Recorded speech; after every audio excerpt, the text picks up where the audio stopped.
हमारे मथुरा के चौबे जी की तरह चित्त नहीं।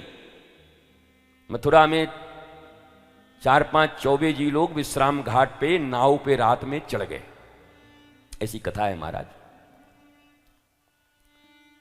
और चढ़ के कहा ले चल, तो एक ने कहा ये कहा ले चलेगो, इसको भी उतारो, हम ही लोग ले चलेंगे। और थोड़ी शाम में छन घुट गई थी बढ़िया मथुरा में, दूध में डाल के, भोला भंग तिहारी मैं घोटत घोटत हारी। रात भर चप्पू चलाए, सुबह के कहां पहुंचे, मथुरा पहुंच गए। तो जिसका नाव था वो सामने खड़ा था, बोला कहीं ना ही पहुंचे, यहीं विश्रामी घाट पे हो।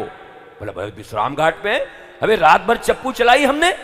बोला चप्पू तो चलाई चौबे जी तैने, पर नाव जिस जंजीर से बंधी थी वो बंधी हुई है, खोला नहीं मैंने। बोला ले, तो रात भर चप्पू चली यहीं रह गए। बोला हाँ यहीं रह जाओ। ऐसे ही कथा सुनने तो तुम यहां आ गए हो, पर तुम्हारे मन के जंजीर अगर कहीं बंधे होंगे, घर में, द्वार में, परिवार में, त्योहार में, विचार में, आचार में, चप्पू मैं 2.5 घंटे चलाऊंगा जरूर, और तुम भी बैठ के चलाओगे ओम करके। पर जब उठोगे तो एक ही आवाज आएगी, लौट के बुद्धू घर को आए। देयर इज नो रिजल्ट, सिफर, जीरो। और यही होता है। गांव में बड़े बूढ़ों से पूछो, ये हमारे दादाजी हैं, हाँ महाराज जी 55 भागवत सुन चुके हैं हम, कि एक में परीक्षित चला गया था, ये अभी तक हैं। परीक्षित का एक में हो गया मुक्ति, ये 55 सुन के अभी तक बचे हुए हैं, और अभी भी हाय हाय कर रहे हैं, हमारा चाय नहीं आया, हमारा कोई पूछ नहीं है, हमारी जवानी में हम बड़े बड़े को देख लिए थे। 55 भागवत और 12 रामायण आपका श्रवण। हमने तो सुना कि आफ्टर 50 51, 52, 53 वन चले गए, वानप्रस्थ आश्रम हो गया। घर में रहते हुए भी वन की तरह व्यवहार करते हैं, घर छोड़ते नहीं, वानप्रस्थ आश्रम में जंगल नहीं जाते। क्योंकि हमारे तुम्हारे जैसे लोग अगर जंगल जाएंगे तो जंगल में भी घर ठोक देंगे, बिल्डिंग ठोक देंगे, पेड़ काट के, जंगल का और नुकसान हो जाएगा।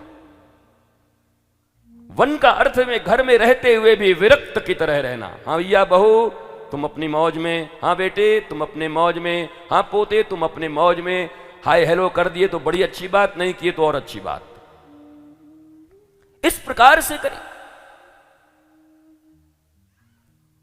इसलिए जीवन में भगवत कृपा कब तुम पर उतरेगी, जब इस ज्ञान यज्ञ को बहुत सिंसियर होकर, सीरियस होकर लोगे तब, नहीं तो बात नहीं बनेगी। भगवान की कथा दर्शन का स्थान है, प्रदर्शन का नहीं है। तुम्हारे जीवन की उपयोगिता यहां सिद्ध हो जाए, किसी प्रतियोगिता के कारण मत आना।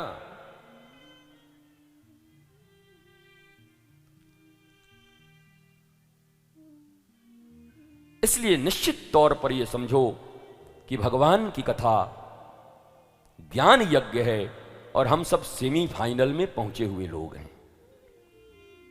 नहीं, बाकी लोग तो डोरा बांध ही रहे जहां जहां बांधना है, डोरा बांध ही आए, मुंडी पटकी आए, वहां घूम आए, वहां झाड़ू से पिटाई आए। ये सब 80,000 श्लोकों के अंदर में कर्मकांड में